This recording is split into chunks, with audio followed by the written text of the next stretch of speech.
Hey guys, it's Jeff, and today we're going to crunch some numbers and talk a little bit about the overall performance of iOS 11, and more specifically, iOS 11.3 on the iPhone 5S. Let's get started. Today's video is sponsored by Dollar Shave Club. Right now, Dollar Shave Club is offering their starter trial kit, which includes their executive razor and 3 trial-sized versions of their most popular products that help you stay fresh and clean.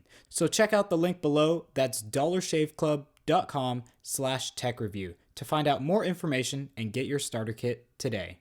So first off, let's start out with the numbers we've gotten from benchmarks, and just to sort of give you an idea of what we are working with here, we do have an iPhone 5S in gold, and this model has 64 gigabytes of storage, which at the time was the maximum amount of storage you could get. Oh, how the times have changed.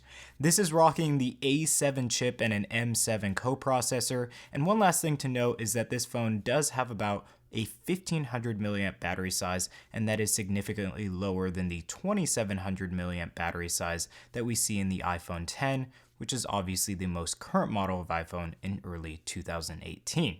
Okay, so on to the benchmarks, and let's get started off with Geekbench, and we didn't really receive any positive results compared to what we are getting now on the iPhone X.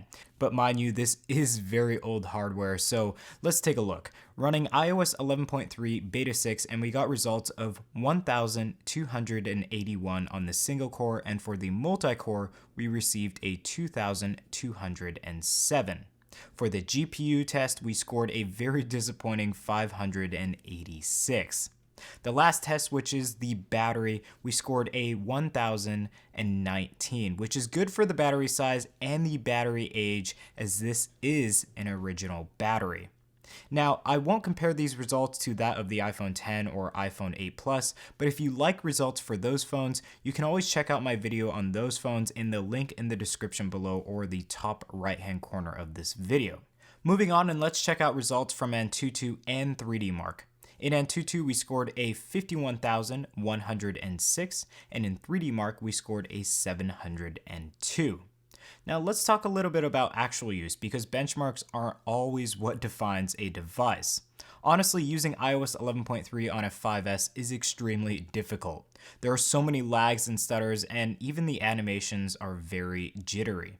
When using it though, you do have to remember that iOS 11.3 was not meant for this device, and the iPhone 5S itself is several years old, so all of that hardware really isn't meant to keep up with this very advanced software.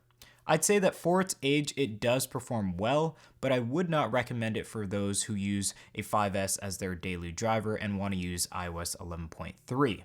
If you want to use iOS 11.3, I would recommend upgrading your phone to at least an iPhone 7 or 7 Plus, as those seem to be the best and oldest devices to efficiently run iOS 11.3.